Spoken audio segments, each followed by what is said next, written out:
पाहूयात पुढची बातमी। बंजारा आणि बंजारा एक आहे या धनंजय मुंडे यांच्या वक्तव्यावरून बंजारा समाज आक्रमक झालाय।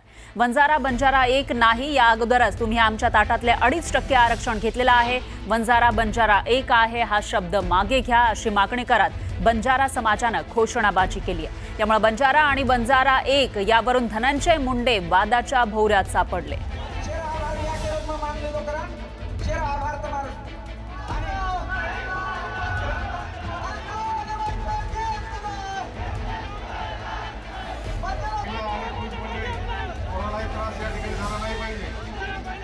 धन्यवाद साहेब। आम्ही जाताना शांततेत जाणार आहे, त्याच्यामध्ये अजिबात कशामुळे हे सर्वजण आक्रमक झाले आहेत? धनंजय मुंडे यांनी कोणतं वक्तव्य केलं होतं ते बघूया।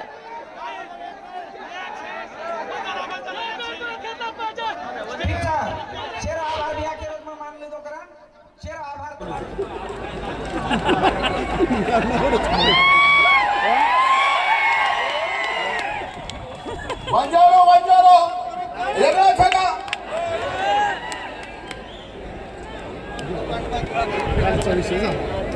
मध्ये कर्नाटक मध्ये, राजस्थान मध्ये आणि इतर अनेक राज्यांमध्ये या गोरमाटी समाजाला एसटीचं आरक्षण असेल तर महाराष्ट्र सरकार सुद्धा या बाबतीत विचार करेल। आणि हा विचार करायला मी या ठिकाणी नक्कीच आपल्या सर्वांच्या सोबत आहे। हा माझा व्यक्तिगत लढा, माझ्यासारखा नशीबवान मीच आहे। राज्यमंत्री असतो तर या मोर्चाला येता आलं नसतं, आज मंत्री निघून येत आलं। पण नशीबवान यासाठी आहे की या महाराष्ट्रातल्या छोट्या समाजाच्या आरक्षणापासून मराठा समाजाच्या, धनगर समाजाच्या आणि वेगवेगळ्या समाजाच्या सुद्धा आणि आज बंजारा समाजाच्या आरक्षणा सुद्धा लढाईला मला इथं उभं राहत। आणि या विषयी माहितीसाठी आपले प्रतिनिधी सुरेश जाधव हे आपल्यासोबत जोडले गेले आहे। सुरेश, काय सांगाल? धनंजय मुंडेंचं ते वक्तव्य आपण ऐकलेलं आहे, आता यावर समाजाचं नेमकं काय म्हणणं आहे? बीडमध्ये बंजारा समाजाचा जो मोर्चा होता, विराट मोर्चामध्ये संबोधित करत असताना धनंजय मुंडे यांनी बोलत असताना एक वाक्य केलं होतं की कर्नाटक आणि त्याचबरोबर तेलंगणामध्ये देखील आमच्या सुद्धा नोंदी एसटी मधून आढळतात, त्यामुळे बंजारा एक आहे अशा पद्धतीचं वक्तव्य केलं होतं। आणि त्या वक्तव्यामुळे आता मोठ्या प्रमाणात चर्चा होते आणि धनंजय मुंडे यांचं भाषण झाल्याबरोबर काही जे बंजारा बांधव होते ते बांधव आक्रमक झाले। त्यांनी घोषणाबाजी करत धनंजय मुंडे यांनी ते जे वाक्य म्हटलेलं आहे ते मागे घ्यावं अशी देखील मागणी केली। त्यामुळे कुठेतरी बंजारा समाज हा एसटीचं आरक्षण मागतोय। त्यामध्ये हैदराबाद संस्थांमध्ये ज्या नोंदी आहेत, हैदराबाद गॅजेट मधल्या ज्या नोंदी आहेत त्यानुसार एसटीचं आरक्षण द्यावं अशी मागणी केली जात असताना धनंजय मुंडे यांनी बंजारा एक आहे अशा पद्धतीचं वक्तव्य केल्यामुळे कुठेतरी आता बंजारा समाज आक्रमक झालेला आहे। या अगोदर बंजारा एक आहे म्हणून आमचं 2.5% आरक्षण तुम्ही घेतलेलं आहे आणि आता आम्ही एसटी प्रवर्गाचं आरक्षण मागत असताना परत तुम्ही एक आहे अशा पद्धतीने म्हणू नका। खाद्य संस्कृती, राहणपान, त्याचबरोबर बोलीभाषा हे सगळं काही वेगवेगळं आहे, तर बंजारा एक कसा असा सवाल देखील धनंजय मुंडे यांना करत तुम्ही जे म्हटलेलं वाक्य आहे बंजारा एक आहे ते मागं घ्यावं अशी देखील ती मागणी आहे। आक्रमक मागणी ही बंजारा समाजातील कार्यकर्त्यांनी केली आहे।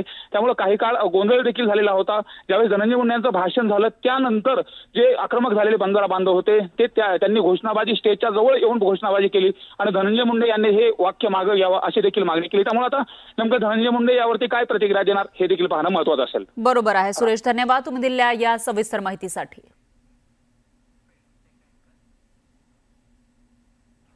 दरम्यान बंजारा समाजाच्या वतीनं जालन्यामधील जिल्हाधिकारी कार्यालयावर भव्य मोर्चा काढण्यात आला। बंजारा समाजाला एसटी प्रवर्गाचं जात प्रमाणपत्र देण्यात यावं, अन्यथा संपूर्ण मुंबई जाम करू असा इशारा यावेळी विधान परिषदेचे काँग्रेसचे आमदार राजेश राठोड यांनी दिलाय। तर बंजारा समाज पूर्वीपासूनच आदिवासी प्रवर्गामध्ये येतो, त्यामुळे राज्य सरकारनं मंत्रिमंडळ बैठक घेऊन तातडीनं असा GR काढावा अशी मागणी राठोड यांनी केली आहे। सरकारने बंजारांना जर न्याय नाही दिला तर तुम्हाला माहित आहे, जर समजा एका आव्हानावरती जर 1 लाख लोक जर जालन्यामध्ये येत असतील तर 1 कोटी लोक मुंबईमध्ये न्यायला बंजारा समाजाला काही अडचण नाही। आणि तुम्हाला सांगतो बंजारा समाजाला पैसे लागत नाही। बंजारा समाजाचे लोक म्हणतात की आम्ही अपाईच नाही, आम्हाला पाय आहे, आम्ही चालत मुंबईला जाऊ, असा हा स्वाभिमानी बंजारा समाज आहे। तर दुसरीकडे राष्ट्रवादी शरदचंद्र पवार पक्षाच्या वतीनं नाशिकमध्ये शेतकऱ्यांच्या मागण्यांसाठी मोर्चा काढण्यात आला।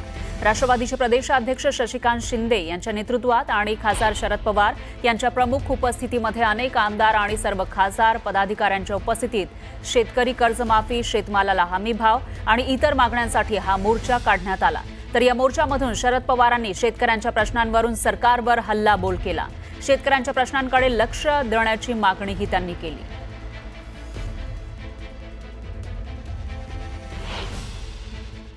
शिवाजी महाराजांचा हा जेव्हा भाऊ घेतील असं आम्हाला वाटत होतं, पण ठिकठिकाणी मोठे मोठे होर्डिंग, मोठे मोठे पोस्टर, मोठे मोठे चित्र ही त्यांनी लावली शिवाजी महाराजांचं नाव घेऊन, पण त्या बळीराजाच्यासाठी जिंकून बघायला तयार नाही। आणि असंच चित्र असेल तर आपल्याला निकाल घ्यावा लागेल। जेव्हा भाऊंना माझी विनंती आहे, आजूबाजूला बघा हिंदुस्थानच्या काय घडतंय ते। नेपाळमध्ये गेल्या 8 दिवसात काय घडले, राज्यकर्ते गेले, एक भगिनी आली, तिच्या हातात राज्य दिलं गेलं, आणखीन काय झालं मी त्याच्या खोलात जाऊ इच्छित नाही। शहाणपणा हा शिकण्याचं काम जेव्हा भाऊ आणि त्यांचे सहकारी करतील अशाच प्रकारची अपेक्षा आज या ठिकाणी करतो। महाराष्ट्राच्या ग्रामीण भागात गेल्या 2 महिन्यामध्ये महाराष्ट्रामध्ये 2000पेक्षा अधिक शेतकऱ्यांनी आत्महत्या केल्या। त्या आत्महत्या विजयवर काय मला सांगायचं आहे, जीव का देतो माणूस? शेतकरी जीव देतो, फार गरज टाकतो,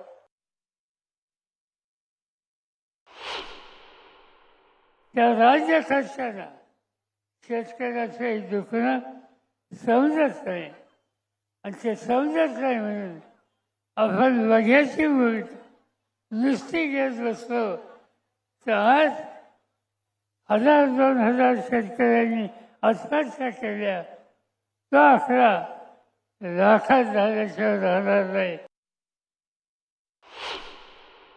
एका ठराविक दिवसामध्ये तुम्ही हे निकाल घेतले नाही, शेतकऱ्याला मदत केली नाही, तर आज नाशिकचा हा मोर्चा ही सुरुवात आहे। ही सुरुवात इथे थांबणार नाही। तुम्ही दुर्लक्ष केलं तर हा मोर्चा आणखीन मोठा आणि उग्र स्वरूपात जाईल, हे या ठिकाणी मी सांगू इच्छितो। तर दुसरीकडे ठाकरेंच्या शिवसेनेचे खासदार संजय राऊत यांनी भारत विरुद्ध पाकिस्तान सामन्यावरून केंद्र सरकारवर हल्लाबोल केला। यावेळी बोलताना संजय राऊतांनी गंभीर आरोप केले। पाकिस्तानबरोबर खेळणं हाच अपराध आणि देशद्रोह होता। तसंच काल पाकिस्तानबरोबर भारतीय संघ जिंकला जरी असला तरी त्याच्याबरोबर 26 भारतीय महिलांचे पुसलेले कुंकू परत आलं का, याची भरपाई झाली का, असा थेट सवालच राऊतांनी विचारला। दरम्यान या सामन्यावर लाखो कोटी रुपयांचा सट्टा लावला गेला होता असा दावाही त्यांनी केला। त्यामुळे एकच खळबळ माजली आहे। तर हा सामना खेळवून केंद्र सरकारनं पाकिस्तानला आर्थिकदृष्ट्या सक्षम केलंय। रविवारी खेळवण्यात आलेल्या सामन्यात तब्बल 1.5 लाख कोटींचा जुगार खेळला गेला। यापैकी काही हजार कोटी पाकिस्तानला मिळाले असल्याचं सुद्धा राऊत म्हणाले। दुसरीकडे सामन्यामधून पाकिस्तान क्रिकेट बोर्डाला किमान 1000 कोटी रुपये मिळालेत। काल मॅच फिक्सिंग करून जुगार खेळला गेला। दुसरीकडे सरकार आमच्या महिलांचं कुंकू पुसण्यासाठी पाकिस्तानला अर्थसहाय्य करतंय, यावर भाजपनं बोलावं असा सल्लाही राऊतांनी दिला। दरम्यान कालच्या सामन्यामध्ये पाकिस्तान जिंकला किंवा हरला यानं आम्हाला काहीच फरक पडत नाही असंही राऊत म्हणाले। पूर्णपणे मी काल म्हटलं 1.5 लाख कोटीचा जुगार कालच्या मॅचवर खेळला गेला। कदाचित पाकिस्तानला सुद्धा त्यातले पैसे मिळाले असते। कालच्या मॅचनी पाकिस्तान क्रिकेट बोर्डाला किमान 1000 कोटी मिळाले। 1.5 लाख कोटीचा जो जुगार खेळला गेला कालच्या मॅचवर, मॅच फिक्सिंगच्या, त्यातला मिळणारा काही हजार कोटी कुठे गेले? पाकिस्तानात गेले. तुम्ही पाकिस्तानला आर्थिकदृष्ट्या आमच्या विरुद्ध लढण्यासाठी, आमच्या महिलांचं कुंकू पुसण्यासाठी सक्षम करताय. याच्यावर बोला. पाकिस्तान जिंकला हारला आम्हाला काय फरक पडत नाही. आम्ही ते कालच्या मॅचवर थुंकतो आम्ही अशा मॅचवर. 26 महिलांचं कुंकू उजाड करून त्यांच्याशी तुम्ही क्रिकेट खेळताय. लाजा वाटत नाही का तुम्हाला?